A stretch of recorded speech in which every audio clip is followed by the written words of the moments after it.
adanena kuti alimi onse muthandizika kuti ulimi kupindulireni.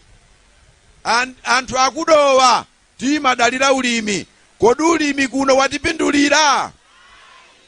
Ayi nufusa inuyo, ulimi wakupindulirani? Mtengo wa fetereza mukondwera nawo?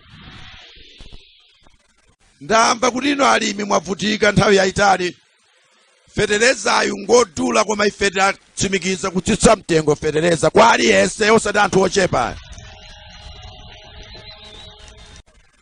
Adalonjeza ino achinyamata kuti akuthandizani kupeza zintchito zosiyanasiyana ndi mageni, mabizinesi osiyanasiyana, akuthandizani kuno kumponera.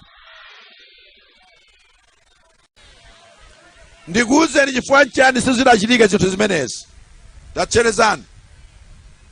Sizidachitike zinthuzi chifukwa amene alipowa wachulutsa bodza, wachulutsa kuba.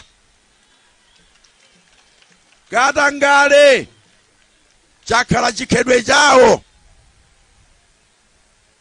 Kuba ni magazi aluyendetsa moyo wawo. Oti mtangu wacheka apa mkaona kuti magazi alutuluka ni wakuba okhaokha. Funso langa la kuti wotelewa apitirize. Mwina simnatope kuti akukuberani. Apitirize.